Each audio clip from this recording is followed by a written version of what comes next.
ए से बी निकालना है ना। हम जानते हैं सर्कल का सरकमफेरेंस पढ़े हैं ना आप लोग। सर्कल का सरकमफेरेंस कितना होता है? यहाँ से यहाँ चलना है, एक बार पूरा घूमना है तो 2πr कहलाता है। 2πr को हम लोग कहते हैं क्या? सरकमफेरेंस। इतना तो कोई दिक्कत नहीं है। हिंदी में इसको क्या बोलते हैं? हिंदी में परिधि। क्या बोलते हैं? परिधि। अब हमको जाना है कहाँ से कहाँ? ए से बी ना, पूरा तो नहीं जाना है। और ए बाई बी कितना है? ए बी चार, पूरा सर्कल का चौथाई है, एक चौथा भाग है, 1/4 ना है। 4 भाग में बांट सकते हैं ना। यहाँ से इसको देखिए, एक भाग ही हुआ, 2 भाग, 3 भाग और 4। तो 2πr को कितना से डिवाइड कर दें? अगर 4 से तो क्या निकल जाएगा आपका? ए से कहाँ जाने का दूरी? बी तक। तो 2πr में किससे डिवाइड कर देते हैं? 4 से। 2π का वैल्यू कितना होता है? 22/7। पॉइंट में 3.14। पाई का वैल्यू भर दिया 22/7। आर का वैल्यू कितना रखेंगे? 7 से 7 कैंसिल, कितना आ गया? 44। तो ए से बी जाने का दूरी कितना हो गया? बटा 4। हाँ, बटा 4। 44/4 तो कट के कितना आएगा? 11 चला। सेंटीमीटर है तो सेंटीमीटर लिख देंगे। अब आगे देखिए, अब हमको जा रहा है कहाँ? डिस्प्लेसमेंट में ना। क्या निकालना है इसका? डिस्प्लेसमेंट। डिस्प्लेसमेंट कहाँ से कहाँ जाएगा? सीधा ना ऐसे जाता है, तो सीधा जाएगा तो ये 90 डिग्री बना रहा है यहाँ पर। ये कौन थ्योरम यहाँ पे लगाएंगे? कौन वाला निकालने के लिए? पाइथागोरस बताए थे। क्योंकि हाइपोटेनस हो गया। ये क्या हो गया? ये क्या हो गया? परपेंडी। और ये क्या हो गया? बेस। तो हाइपोटेनस निकालने के लिए क्या होगा? Formula hypotenuse is equal to √root under base का स्क्वायर प्लस परपेंडिकुलर का स्क्वायर। इसी थ्योरम को ना बोलते हैं पाइथागोरस थ्योरम। बेस कितना है? 7 का स्क्वायर प्लस परपेंडिकुलर कितना है? यहाँ से यहाँ 7। तो 7 49 प्लस 49 तो कितना हो जाएगा? ये एक तरीके से और कॉमन लेके बना सकते थे। तो 8 हो गया। ये 4 4 9 18 4 4 8 1 9 14 7 98। फिर से इसको तोड़ना पड़ेगा। इसे डायरेक्ट ही हम बना देते। देखिए कैसे बनेगा। इसका स्क्वायर है तो स्क्वायर है, तो दोनों का स्क्वायर में से 7 स्क्वायर कॉमन ले लिए। यहाँ क्या बचा? 1 प्लस यहाँ भी क्या बचा? 1। तो कितना हो गया? 7 का स्क्वायर इंटू 2। तो 7 स्क्वायर 2 बार है, 2 बार रहता है तो एगो निकलता है ना बाहर। तो कितना आ जाएगा आंसर? 7√2। इसका भी देखिए यहाँ से निकाल लेंगे। तो 98 14 7 98 और 14 को फिर से तोड़िए। 2 इंटू 7 2 बार जब होता है एक चीज रूट के अंदर में, एगो निकलता है ना बाहर, एगो बाहर आएगा 7। अंदर कितना बच गया? आंसर हो गया। ये वाला आंसर कितना आया? 7√2 सेंटीमीटर। सिंपल है। अब निकालिए कहां से कहां? ए से सी। चलिए निकालिए। ए से सी निकालिए जल्दी। चलिए मिलाइए। ए से कहां जाना है हमको? डी, मतलब एडी चाहिए। एडी देखिए, एडी जाने के लिए आपको ए से पहले बी जाना होगा। ए से फिर बी से कहां जाना होगा? सी। तो 2 को एक 1/4 गया। ये 1/4 आया था ना। ये भी कितना होगा? 1/4। ये भी कितना होगा? 1। के बार 1/4 चल रहा है? 3 बार। तो हम कह सकते हैं कि 2/2πr जो था उसका 3 बार चला। कितना? 3 बार 1/4 का। ऐसे कर सकते हैं। नहीं तो आप डायरेक्ट छोटा छोटा करके जोड़ सकते हैं। देखिए, ए से बी पहले निकाल लीजिए, फिर बी से कहा निकाल लीजिए? सी। फिर सी से कहा निकाल लीजिए? डी। 2 तरीका है। एक डायरेक्ट ही मारिए, नहीं तो ये 1/4 में भाग में बांट दिए और ले रहे हैं कितना भाग उसका? 3 भाग। 1 भाग, 2 भाग और 1 3 भाग। या फिर क्या कर सकते हैं? ए से बी, बी से सी से कौन वाला सही है? ऊपर वाला बना लेते हैं। ये भी बना सकते हैं आप। चलिए 2πr तो 2 इंटू 22/7 और आर का वैल्यू 7 और गुना 3/4। 4 से कटेगा 2 और 7 से 7, फिर 2 से 11, 11 तिया 33। ए से डी गया का कितना? 33। अब उसका डिस्प्लेसमेंट निकालिए। इसको लिख लीजिए, बना लीजिए जो नहीं बनाया है।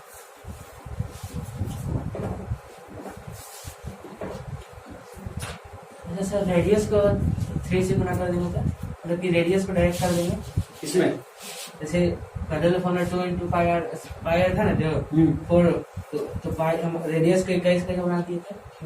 रेडियस 21 कैसे हो जाएगा? 7 तिया 21। तुम इसमें मिल गया आंसर सही है कि रेडियस 3 गुना कर दिए।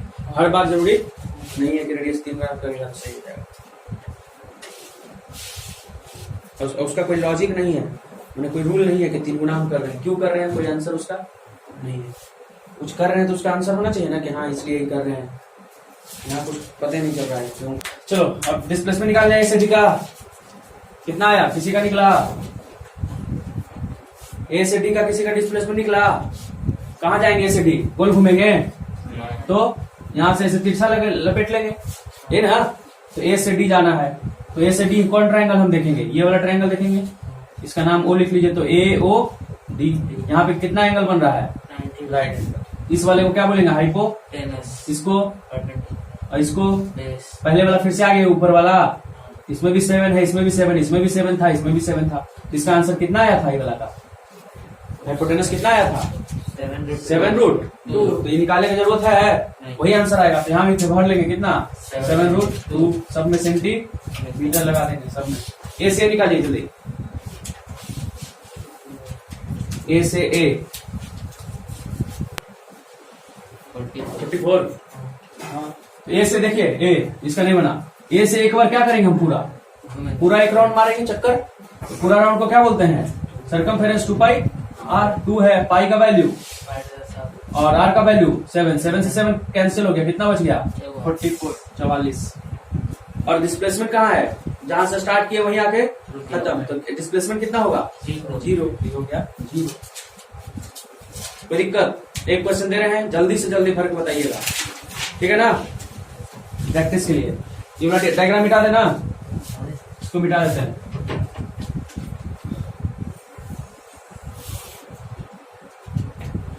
रेडियस इसका दिया हुआ है 35 सेंटीमीटर। कितना सेंटीमीटर? वही जाना है। ए से कहाँ जाना है? पहले बी, फिर कहाँ जाना है? सी, फिर कहाँ जाना है? डी। चलिए बनाइए जल्दी पूरा। फिर से ये वाला पूरा बॉक्स भरना है आपको।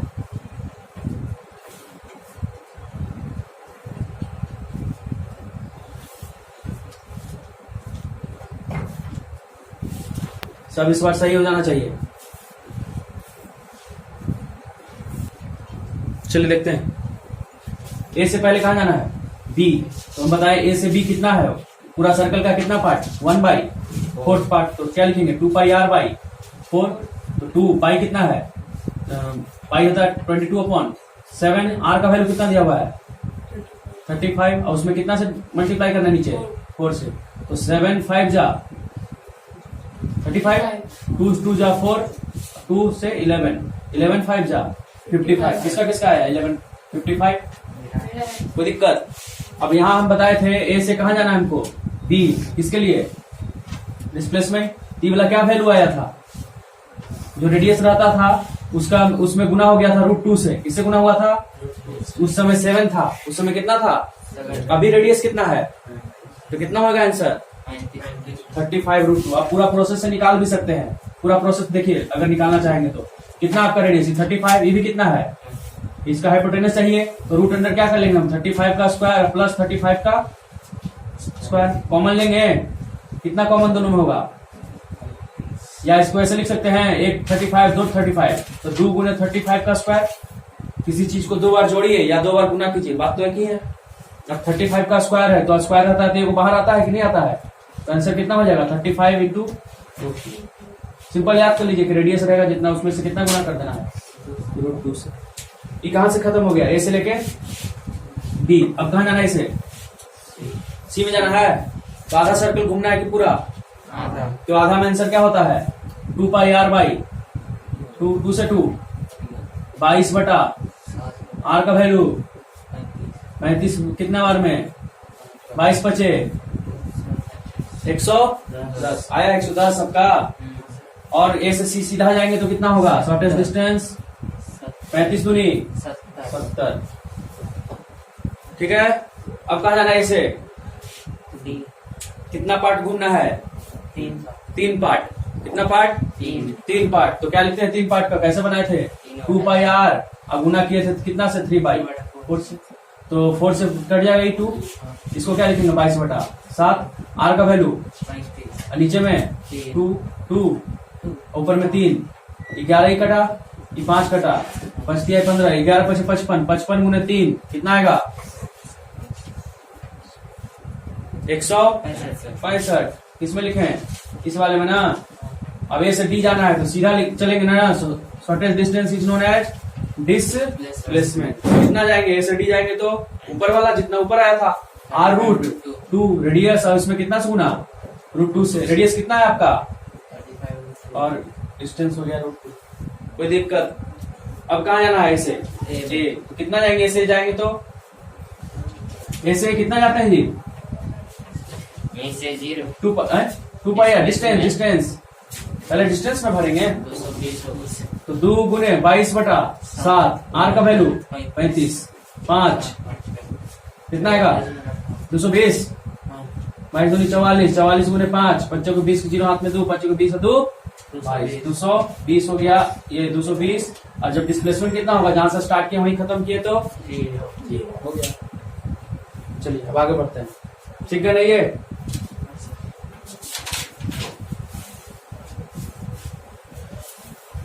तो आपको अगर स्क्वायर दे तो भी बन जाएगा, रेक्टेंगल दे तो भी बन जाएगा, और सर्कल देगा तो भी। रास्ता कैसा भी हो कोई फर्क नहीं पड़ेगा। अब आते हैं मोशन को हम लोग डिफाइन करते हैं, डिवाइड करते हैं। मोशन को क्या करते हैं? डिवाइड। एक सिलेबस से है, एक बिना सिलेबस का है। किताब में थोड़ा सा आगे दे दिया है, उसको भी देख लेते हैं। बेटा दो इसको।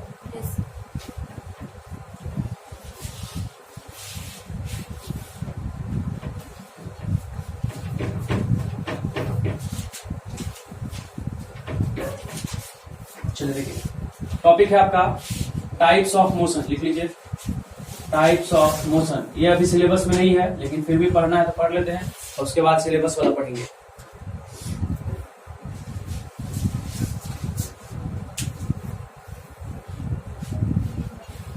दुनिया में जितना भी मोशन है सबको हम अगर घूमता कैसे कैसे चल रहा है उसके हिसाब से करें, समय से तुलना नहीं करें। समय से कोई लेना देना अभी फिलहाल आपके लिए नहीं है इस टॉपिक के लिए, तो उसको हम 3 तरीके से बांट सकते हैं। रास्ता के आधार पे, किसके आधार पे? उसके चलने के आधार पे। कितना तरीके से? 3 तरीका से। पहला क्या टाइप है? तो पहला जो टाइप है उसको बोलते हैं हम लोग ट्रांसलेशनल मोशन। क्या बोलते हैं? ट्रांसलेशनल या फिर लीनियर मोशन। ध्यान से सुनिएगा, फिर लिखवाएंगे डेफिनेशन। ट्रांसलेशनल मोशन या लीनियर मोशन उसको बोलते हैं जो सीधा रास्ता पे चले। कैसा रास्ता पे चले? मतलब पाथ कैसा हो? स्ट्रेट हो, स्ट्रेट पाथ हो, उस पे चले। या आपका स्ट्रेट पाथ ना हो के कर्व पाथ हो, क्योंकि हर रास्ता सीधा होता है नहीं, हर रास्ता कर्व होता है, सीधा बहुत कम ही होता है। तो कर्व भी रहेगा तो भी हम इसको सीधा ही मानेंगे रास्ता को। सिर्फ गोल नहीं होना चाहिए। क्या नहीं होना चाहिए? गोल, राउंड नहीं होना चाहिए। इसको भी कर्व पाथ पे भी चले तो वैसे मोशन को हम लोग कौन मोशन बोलेंगे? लीनियर, या फिर उसका दूसरा नाम क्या है? ट्रांसलेशनल। लेकिन अगर कर्व पाथ पे चल रहा है, कहाँ चल रहा है? तो उसको हम लोग कर्वी लीनियर बोलेंगे। क्या बोलेंगे? Curvy linear. रहेगा वो किसका टाइप? लीनियर का है, लेकिन स्पेशल नाम इसको दे देंगे कर्वी लीनियर मोशन। बात समझ में आ रहा है कि नहीं? तो पहला मोशन का टाइप कौन कौन है? ट्रांसलेशनल, या फिर उसी का दूसरा नाम लीनियर। कब? जब वो स्ट्रेट पाथ पे चले, या कैसा पाथ पे चले? लेकिन कर्व वाला का फिर बाद में स्पेशल नाम रख दिया गया, एक मोशन खत्म। दूसरा मोशन आएगा आपका सर्कुलर मोशन। कौन मोशन? Circular motion. बताइए इसका क्या मतलब आपको नाम से पता चल रहा है? हाँ, गोल जो चले। रास्ता कैसा रहे उसका? एक फिक्स पॉइंट ले लीजिए और उसके चारों तरफ ही घूमना है। किसके चारों तरफ घूमना है? फिक्स्ड पॉइंट के चारों तरफ ही घूमना है। यहाँ से गाड़ी आपका चला, यहाँ घूम रहा है, बार बार इसी रास्ते पे घूम रहा है। ऐसे मोशन को कौन मोशन बोलेंगे? इस वाले में एग्जांपल क्या होगा आपका? बाइसिकल।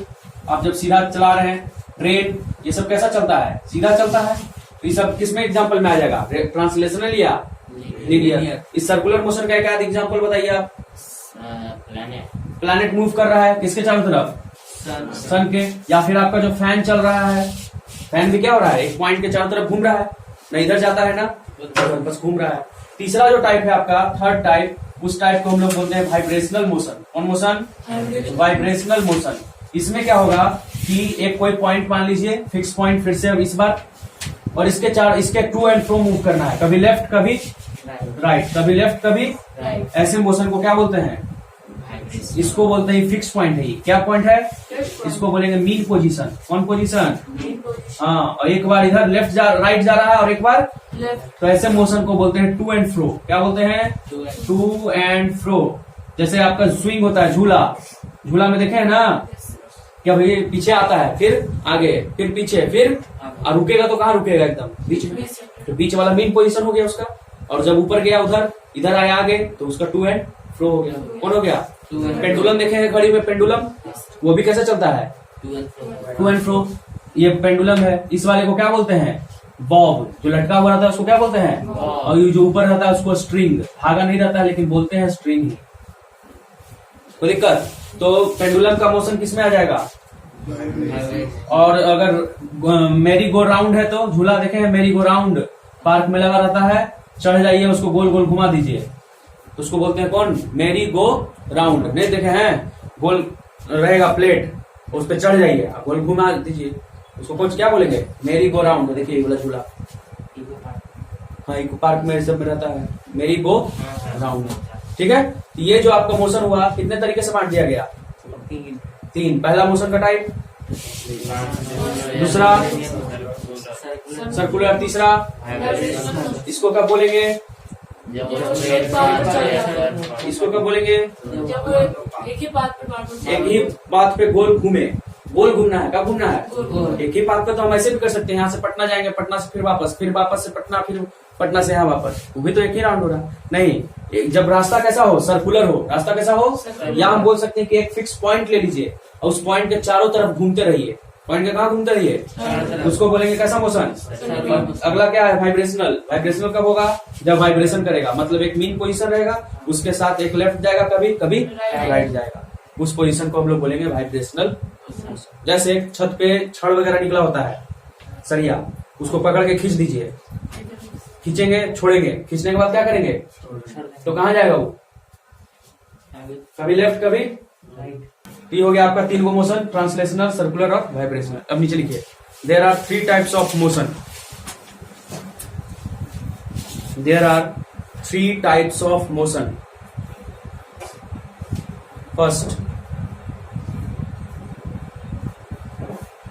फर्स्ट लीनियर और ट्रांसलेशनल मोशन। लीनियर और, थोड़ा फास्ट लिखिएगा, ट्रांसलेशनल मोशन। डेफिनेशन लिखिए उसका। अब ये देखिए, यहां से हम एक लाइन पास करवाते हैं, इस सेंटर से क्या पास कराते हैं? Vertical line. कौन लाइन? हॉरिजॉन्टल होगा जो इसी पे होगा, ऐसे वर्टिकल ऊपर से जाके नीचे से निकल जाएगा। इस लाइन को, क्योंकि इसी लाइन के चारों तरफ ही घूमेगा नहीं, लाइन के चारों तरफ, पॉइंट के चारों तरफ घूम रहा था तो पॉइंट को सेंटर बोल रहे थे। क्या बोल रहे थे? सेंटर। लाइन को बोलेंगे एक्सिस। लाइन को क्या बोलते हैं? जैसे फैन घूम रहा है तो फैन के बीचों बीच हम एक लाइन खींच लेंगे, जैसे खिंचाता नहीं, ये वर्टिकल है, ये मतलब इमेजिनरी है, ऐसा माना जाता है, कल्पना किया जाता है। तो जो बीचों बीच कहां से लाइन जाएगा? इसके सेंटर से, उस लाइन को क्या बोलेंगे? Axis of rotation. क्या बोलेंगे? सिंपल में एक्सिस भी बोल सकते हैं। और जो पॉइंट है, इस पॉइंट को क्या बोलेंगे? सर्कल का पॉइंट क्या बोलते थे बीच वाले को? सेंटर। नीचे लिखिए, द फिक्स्ड पॉइंट। अब आपका नॉलेज बढ़ाने के लिए, वैसे बता दी है, लेकिन नॉलेज बढ़ाने के लिए एक टॉपिक दिया हुआ है इसमें, स्केलर और वेक्टर। पढ़ाए थे? पता नहीं याद है कि नहीं, फिर से बताते हैं। चलिए देखिए, फिजिकल क्वांटिटी किसको बोलते हैं पहले समझ लीजिए। फिजिकल क्वांटिटी दुनिया में वो क्वांटिटी जिसको क्या किया जाए? मेजर किया जाए। लंबाई, चौड़ाई, ऊंचाई, टेम्परेचर, वजन, ये सब को हम नाप सकते हैं, इसलिए उसको कौन क्वांटिटी बोलते हैं? फिजिकल। हिंदी में बोलेंगे तो भौतिक राशि।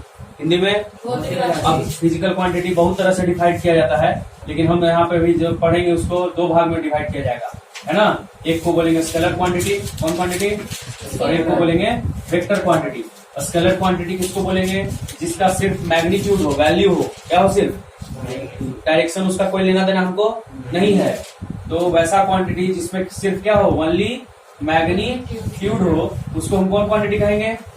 जैसे टेम्परेचर, आप किसी का टेम्परेचर नापते हैं तो क्या बताते हैं कि 30 डिग्री है टेम्परेचर, और साउथ डायरेक्शन में सिर्फ 30 डिग्री बोलते हैं, डायरेक्शन से वहां कोई लेना देना नहीं है।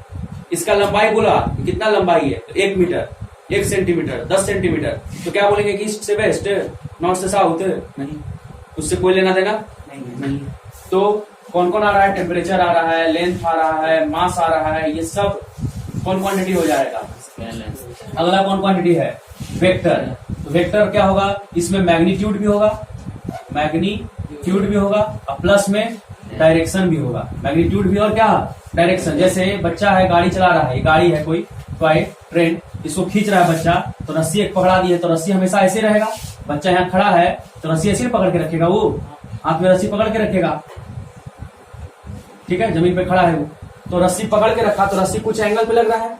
अब रस्सी को खींच रहा है बच्चा, तो क्या लगा रहा है वहां पे, रस्सी खींच रहा है तो जमीन से ऐसे लगा रहा है, कुछ एंगल पे लगा रहा होगा थीटा पे। तो हमको यहाँ डायरेक्शन बताना जरूरी हो जाता है कि बच्चा खींच रहा है कुछ फोर्स से, 5 न्यूटन से खींच रहा है मान लीजिए, और तो कितना डिग्री पे खींच रहा है, 30 डिग्री पे खींच रहा होगा, 15 डिग्री पे खींच रहा होगा, 60 डिग्री पे खींच रहा होगा। तो फोर्स में आपको वैल्यू भी बताना है, कितना वैल्यू बता रहे हैं, और डायरेक्शन भी बता रहे हैं कितना डिग्री, या बता रहे हैं कि उस डायरेक्शन में, वो कौन डायरेक्शन है, ये वाला डायरेक्शन क्या होता है, डायरेक्शन ये नॉर्थ होता है ना, और ये क्या होता है, ये क्या होता है, और ये डायरेक्शन को क्या बोलेंगे, नॉर्थ ईस्ट। किस डायरेक्शन में खींच रहा है, नॉर्थ ईस्ट में।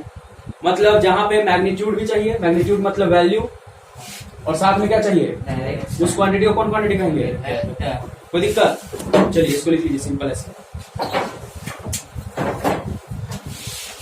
बस ऐसे लिख लीजिए, ये और ज्यादा पढ़ना नहीं है, पता नहीं लिखवा चुके हैं मुझे लगता है पहले वाला क्लास में।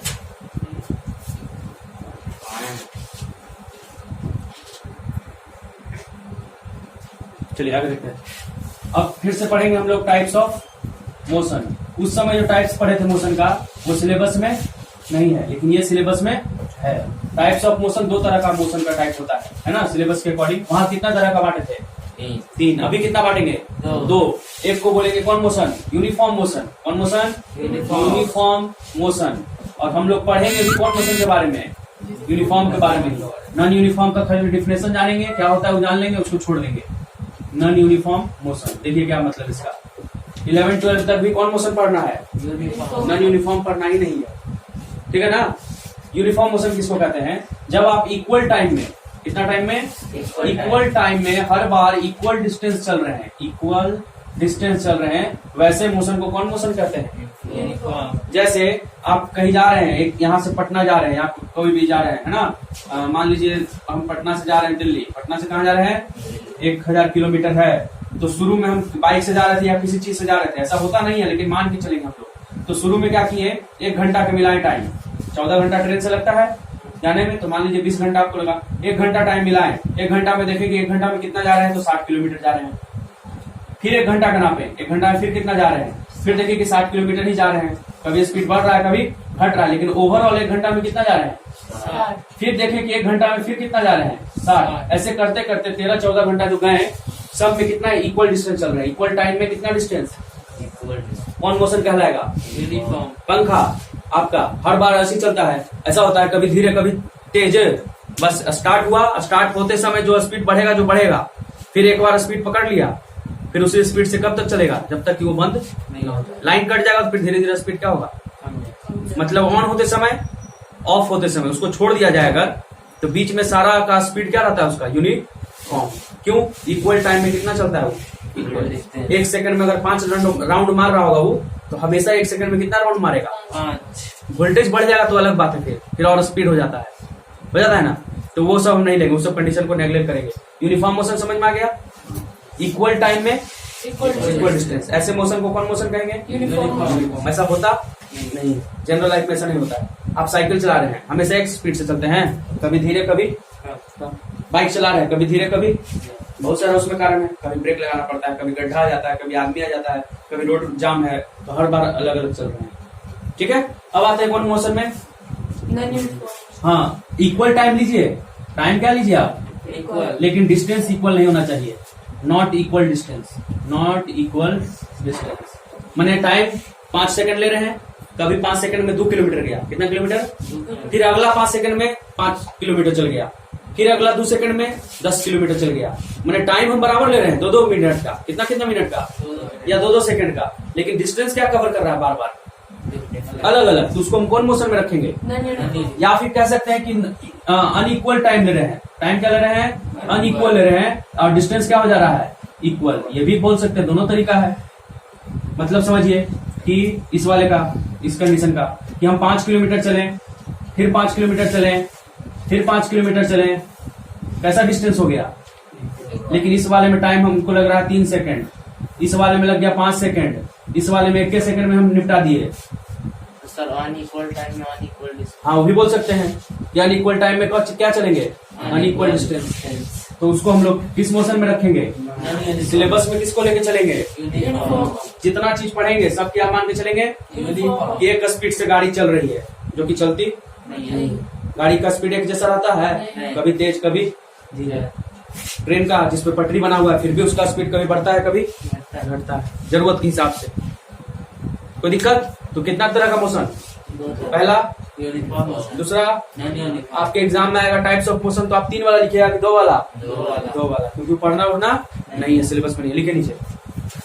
फिर से types of motion, there are 2 types of motion. ये था आपका टाइप्स ऑफ मोशन, कितना, 2 यूनिफॉर्म और।